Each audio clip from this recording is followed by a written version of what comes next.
And if you don't mind, could I get your first and last name? Joey Journes. Okay. Joey, and what did you do during World War II? Well, I took basic training, a shortened style because of the expedience of the thing, and I was a tank gunner the whole war. Sherman tank, M4. Did you volunteer or did you enlist?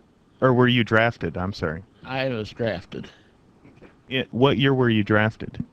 Well, it was in 42, the fall of 42. Okay. And what was your reaction when you found out you were drafted? I expected it. Did you? Oh, yeah. I was just prime material. You just got out of school by then, or? Well, no, I had started farming with my dad at that time, and I don't know of anything else that was really pressing at that time. I was just a single man and nothing to do other than help my dad farm. And Where were you farming? south of Chelsea in Wesley Township. Oh, okay, okay. How big of a farm was that? Well, at that time, it probably was about 4 or 5 quarters, something like that. I can't remember exactly. And that was here in South Dakota, correct? That was in Falk County, Oh, Fall County. Okay, okay. east edge of Falk County. And then you went through a quick basic training. Yeah, they cut it, I think, at 14 weeks, and they cut it to 7 because there was maneuvers. I was sent to Camp Polk, and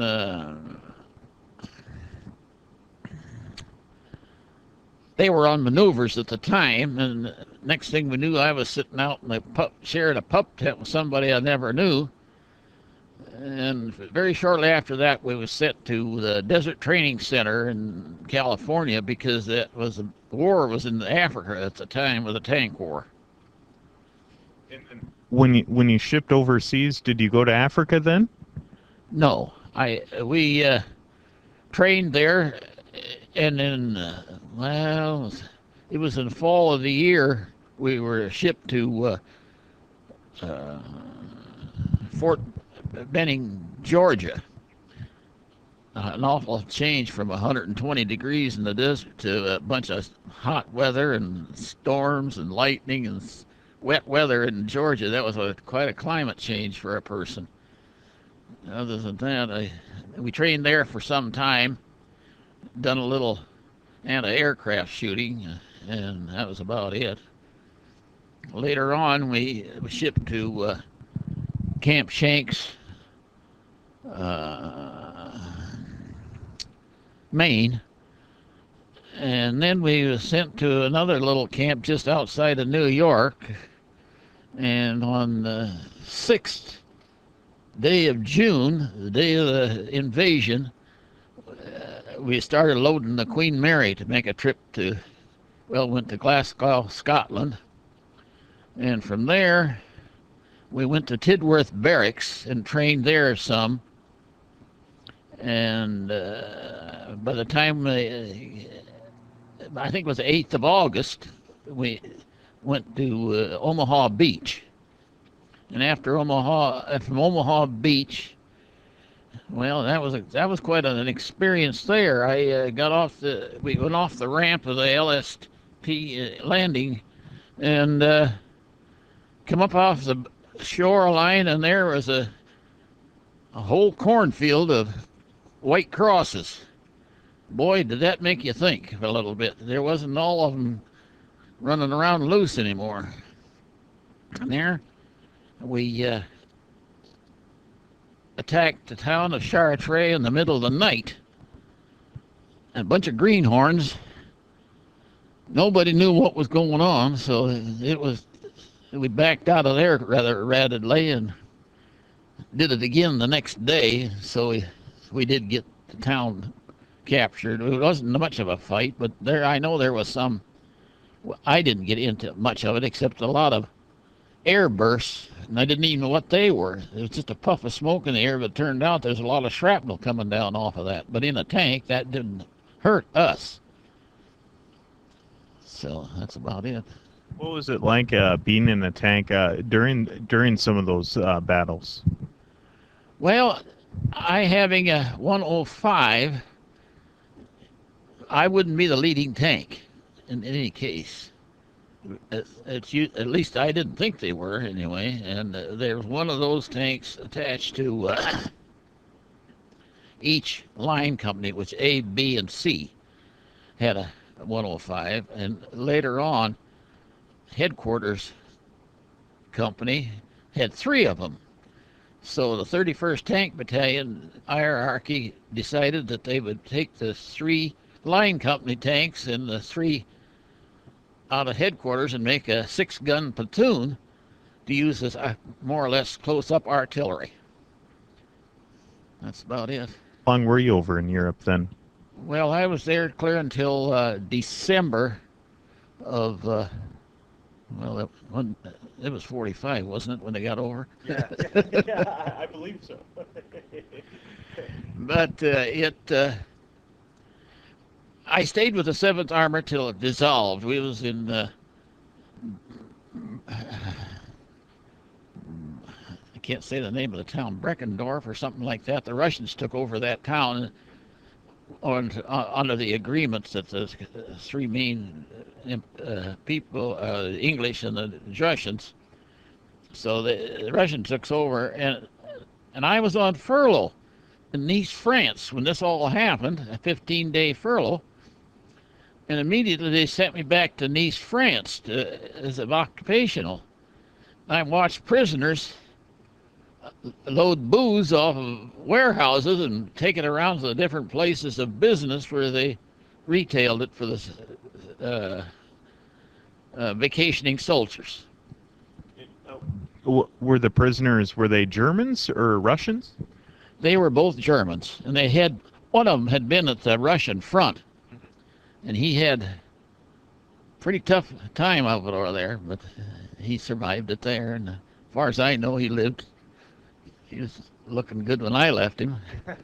What were the Germans, the German prisoners that you had to watch, were they pretty hard to get along with, or were they pretty easygoing? They were easygoing. They were just regular people off the street like anybody else in the American Army. I think that's, they were drafted and such. They were old men. They were, compared to my age, they probably were 10 years older. So you were over in Europe for that time, mostly over in France, is that correct? France and Belgium and Holland. I was when the combat time, we more or less led a certain area across Europe. And we were up in Holland, I think it was, when they called us back to the Bulge on the 16th of December. And we were attached to the British Army during the time we was in Holland and Belgium under Montgomery. And let me see what happened after that.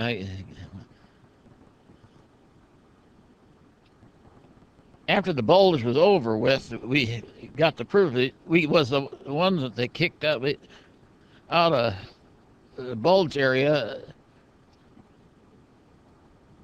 We were the final division that had any strength, and we lost a terrible amount, but we were the one that was trying to hold it. We held it 4 days, and the 31st Tank Battalion, which I belonged to, got a presidential citation for that. And we laid low and then went and recaptured the place in January. And then they headed us north, and our recon battalion were the first people of the American forces to meet the Russian forces in east of Lubeck. It was quite a bit east of Lubeck, but I can't remember the town. And I can't remember he was just a colonel or a major, a lieutenant colonel maybe he was, when he led this group of 40 to meet the Russians. He drove miles into their German territory, actually capturing some of the different parts of the German army. The German army was disrupted terribly there. The civilians between the German army, um, I mean, between the Russian and the American army, the civilians were hidden for the Americans because they were all afraid of the Russians. So they just, if you'd stop, they'd just clamor around their tanks and everything else. And they was praising us and thinking that was a wonderful thing that we got them. But there was acres upon acres of people digging holes in the ground just to the civilians to survive in a hole in the ground. Is there any particular memory during your time overseas that really stands out to you?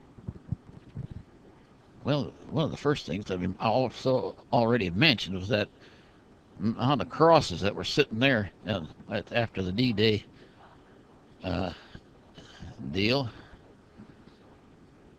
Well, I was quite impressed with a lot of the people that were happy that we were there. They were real happy. Even the Frenchmen were real happy that we showed up.